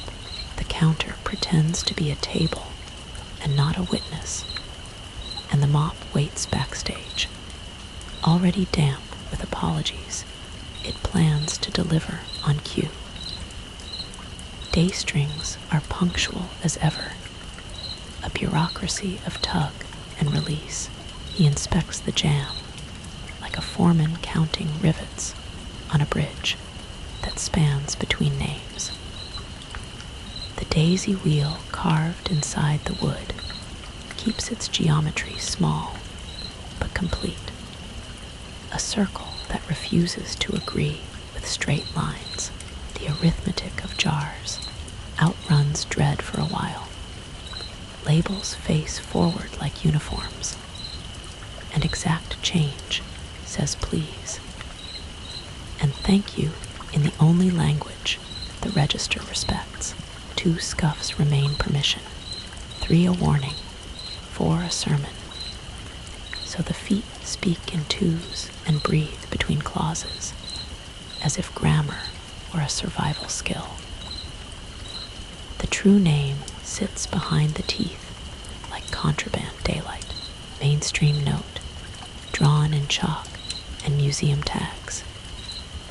Circles rendered in salt, chalk, cord are old fortresses for ritual work, marked to keep what is summoned from becoming host. Grimoires call them bulwarks, and practitioners mark floor and air with the same intent: contain, define, defend. Thresholds hoard such signs because doorways are negotiations, not walls, and negotiations demand symbols that remember their lines. A plain circle on a blocked door at Harvington Hall tells the old story twice, once as carving, once as refusal. So a circle is added where only wood should know, thin chalk inside the jam over the hexafoil. A whisper nested inside a whisper, geometry layered like armor that prefers subtlety to steel. The salt hinge is combed into a braid, 3 passes, 2 returns, because repetition teaches matter how to keep promises. The bottle under the mat hums its glass hymn, pins facing in like teeth dreaming of bite. They will never get to use unless invited. Fringe tidbit at the lintel. Some say drawing tangled thread patterns, step mazes, knots, mesh on doorstones, forces what follows straight paths to think, and thinking tires it enough to delay its hunger. A small grid is tiled in dust where footfalls blur it into privacy. A net meant for souls and not eyes. The bell approves with a single, businesslike ding that refuses to explain itself. He returns, stitches neat and temperament ironed. Eyes skim the frame and choose boredom, which is the politest camouflage in any kingdom. Maintenance, he says to the door like it asked, and the lock eats him with delicate appetite. Night loosens the dress code, chairs forgive, breath remembers its waistline, and the strings permit inches as if grace were measured in rope. Charles into the seam. Turn to the grain. The circle warms a fraction, a hush becoming a hinge, and the tug at the wrists yields one thread's thickness, which is the size of many victories before anyone believes them. The ladder above the jam hums its 9-step patience. Each knot remembers a verb the strings dislike. Loosen, slacken, mishear. The bottle clicks once, the way glass does when it chooses sides. Scholarly cue, concise as a marginalia. Liminality is the right's middle where identities are taken apart and reissued. Circles and marks domesticate that middle, so it can be visited without being eaten, structure harnessing anti-structure for scheduled miracles. When middles refuse to end, they harden into governance, normative communitas, wearing a manager's smile. So the work becomes teaching the middle to finish what it started. Thresholds are where this argument lives, and symbols are how it is litigated without voices raised. Inventory closes its eyes. The bell signs the last line. The mat hides its embassy with professional dust. The chalk circle thinks in quiet circles. Below, porcelain breath counts to 9 and back again, learning the tempo of rungs. Above, thread tests the new slack like a jailer trying keys it does not remember stealing. Between them, a door begins by habit and by geometry. To consider disagreement a form of honesty. Morning clocks in with the bell's neat signature, and the counter studies how to be furniture when being a witness is too expensive. The mop, already damp with apologies, waits for its cue like theater remembers rain. Day strings write their memos into wrists and ankles, tugging punctuation into posture, while his eyes pass over the jam, the way customs agents pretend not to profile luggage that hums. The daisy wheel tucked inside the wood keeps its geometry to itself, a circle practicing refusal without raising its voice. Counting helps. Jars label themselves forward. Exact change lifts its hat to consequence, and the register pretends not to be a preacher with a drawer for a pulpit. 2 scuffs still pass. 3 ask why. 4 require testimony. So feet choose twos, and silence chooses verbs with fewer witnesses. The true name waits behind the teeth like a match that understands both light and alarms. Mainstream note, glass-throated and archival. Buried witch bottles, often Bartman, or Bellarmine jugs, turn up under thresholds and hearths, packed with iron pins, hair, and urine. A counterspell that stations the body's signature where malice must pass. Catalogs count them by the hundreds, and analyses still reek of old iron and older fear. Threshold placement is policy, not poetry. Doors and chimneys are negotiations with the weather of the world, so protections sit where breath changes citizenship.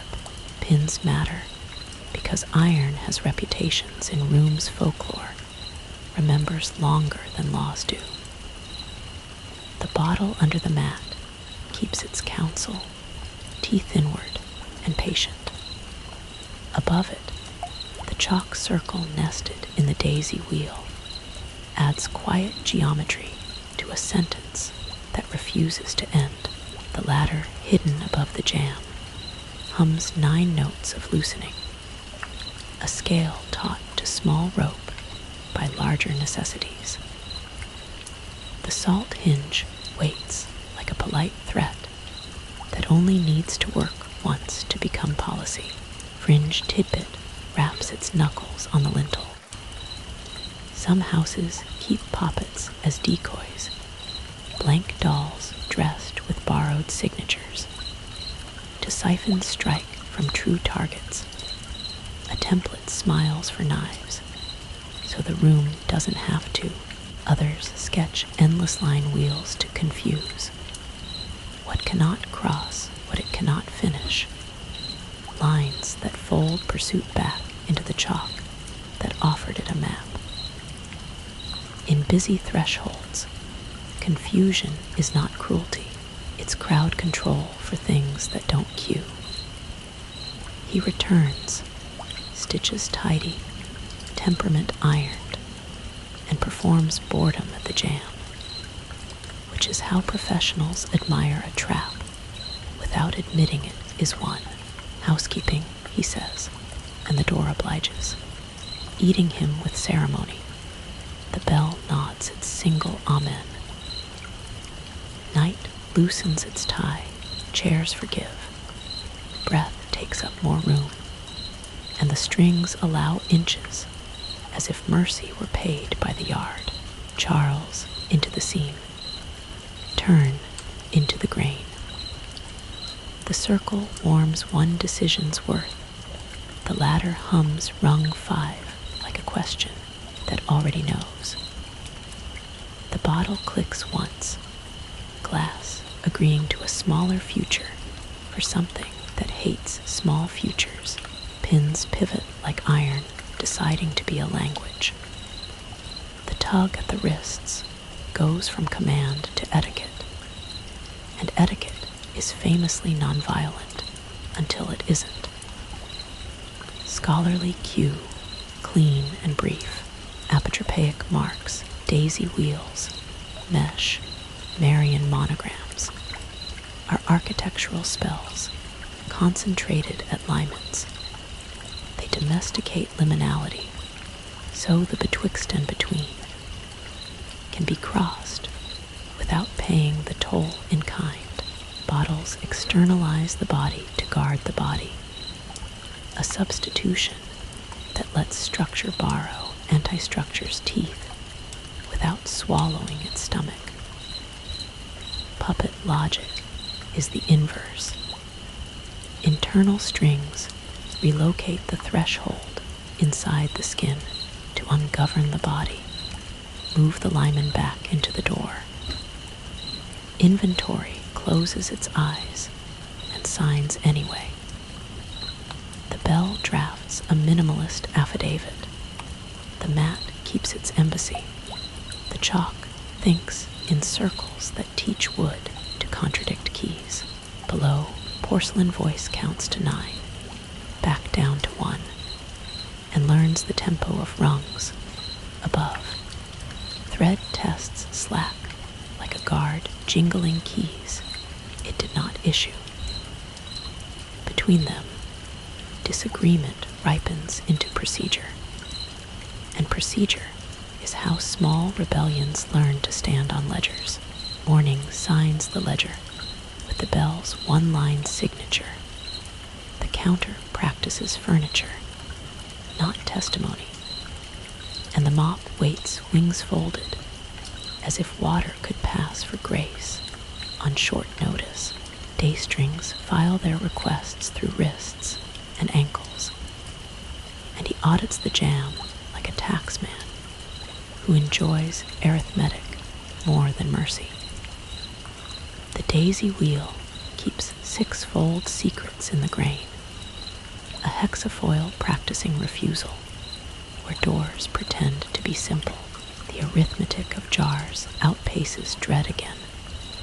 Labels stand at attention. An exact change blesses the drawer like a liturgy that believes coins can forgive. 2 scuffs stay civilian. 3 attract philosophy. 4 summon doctrine. So footsteps hold to 2s, and breath takes the quiet aisle.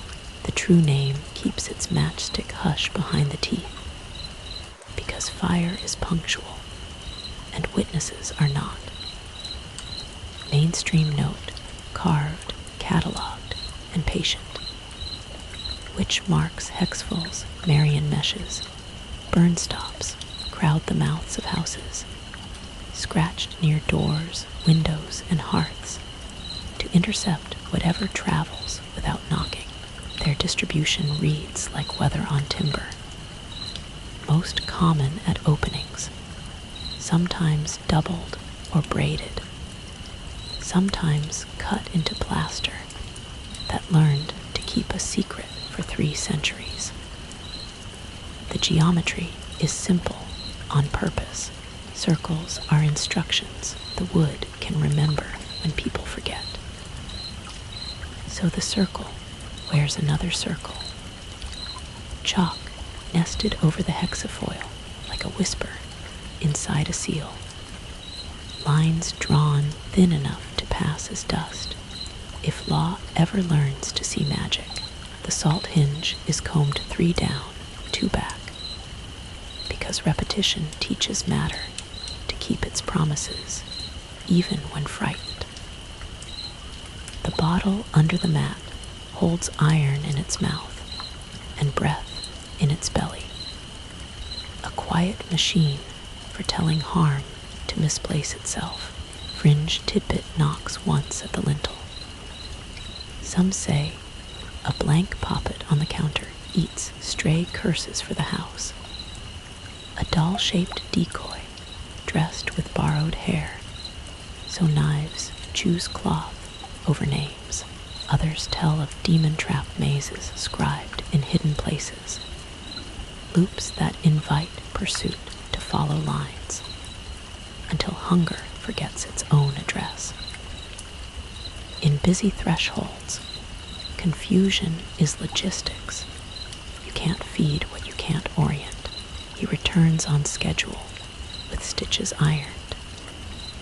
And temperament pressed flat, his gaze crosses the jam, pauses without comment, and moves on the way storms pretend to be coincidental.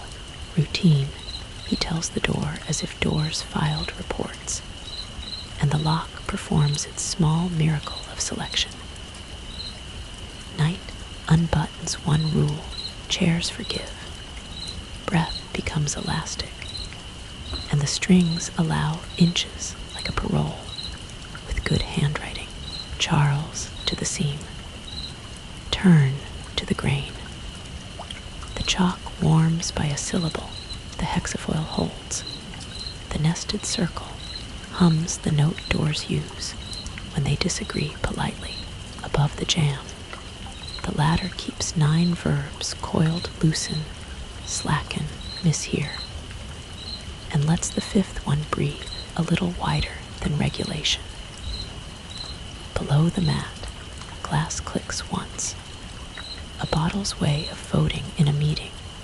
It was not invited to attend. Scholarly cue, brief and bookish. Apotropaic architecture domesticates liminality, those betwixt and between places where roles unravel, by exporting ritual into wood and lime, so a crossing can be safely routine. Liminal control scales by symbols. A mark concentrates policy. A bottle relocates body. And a ladder serializes time, so change must climb, not fall. Puppet logic inverts the threshold into skin to unmake that jurisdiction. Move governance back into the doorframe, where keys can argue honestly. Inventory blinks in slow ink. The bell writes one more neat amen. The mat keeps its embassy without comment. The chalk forgets how to be dust just long enough to be geometry. Porcelain breath below counts to 9 and back. Learning rungs as if numbers were stairs. Above, thread tests slack like a guard rehearsing keys. It means to lose. Between them, refusal organizes itself into procedure. If left unsupervised, learns ambition. Morning writes its initial with the bell's one-syllable pen. The counter practices being furniture instead of testimony, and the mop waits like a folded wing in a bucket dressed as weather. Daystrings file their memos through wrists and ankles, while he audits the jam the way an actuary smiles at a solvable risk. The hexafoil in the grain holds its breath, a six-petaled refusal that Wood learned by repetition, not faith. Counting is the only hymn inventory trusts. Labels squared, caps seated, exact change kneeling in the drawer, as if coins could learn contrition. 2 scuffs pass, 3 invite commentary, 4 open a case. So feet walk in twos, and silence signs the minutes. The true name stays unstruck behind the teeth, a match that knows both light and fire code, mainstream note, chiseled and cataloged. Which marks daisy wheels, Marion meshes. Burn stops gather at doors, windows, and hearths. The known weak points where outside breath negotiates citizenship. Surveys keep finding them right where houses remember being vulnerable. The geometry is durable because it is easy. Circles, petals, loops that timber can memorize and repeat across centuries without tutor or priest. Threshold logic is consistent. Place defense where movement occurs, where passage tries to become entry without asking permission. So the chalk circle nests within the carved wheel, a whisper inside a seal, thin enough to pass for dust and loud enough for wood. The salt hinge is braided 3 down, 2 back, because promises hold better when taught to muscle memory. The bottle under the mat keeps iron in its mouth and your breath in its belly, a quiet machine for misplacing harm as it crosses a line it cannot name. The Bellarmine logic is simple. Pins to catch, hair to name, urine to relocate the fight to a glass address beneath the door, where intention trips over policy. Fringe tidbit leaves a feather on the lintel. Ladders made of twine and cock's feathers were said to move milk, misfortune, or breath by knots. Each feather a rung for an intention that preferred stairs to doors. Museums hang one and let labels argue about purpose. Some housecraft swears a blank poppet near it till eats stray curses. Dress it with borrowed shed hair, and let knives choose cloth, not payroll. Others etch endless line mazes, so whatever hunts must count instead of bite. Confusion as humane deterrent is older than signage. He returns, stitches pressed, gaze flat as ledger stone, his eyes drag across the jam. Pause the length of a breath and move on.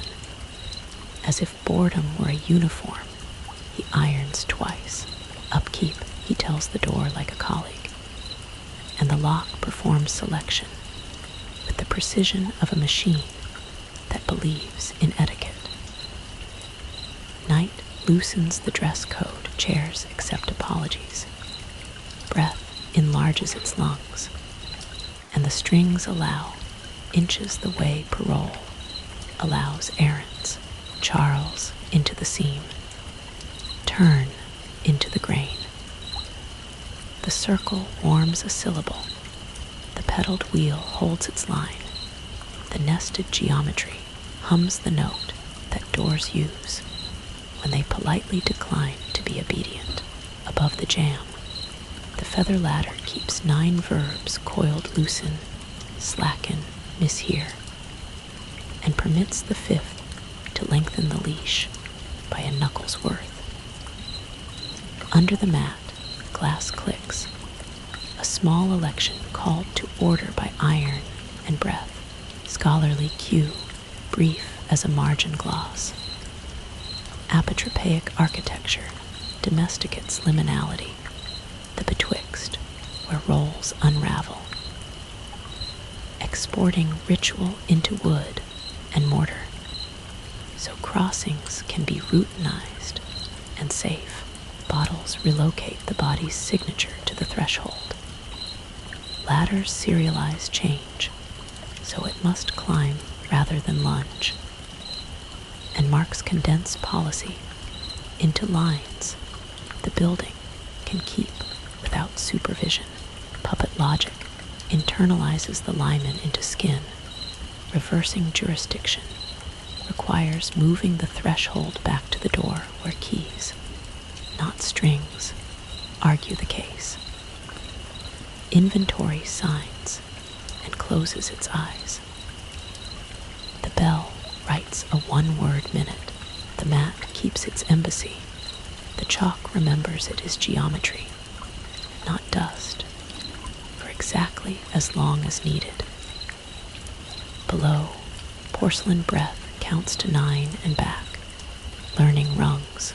Above, thread tests the new slack, like a guard rehearsing, losing the right key by accident. Between them, disagreement hardens into procedure, and procedure, given a little night, learns ambition. Disagreement hardens into procedure, and procedure, given a little night, learns ambition.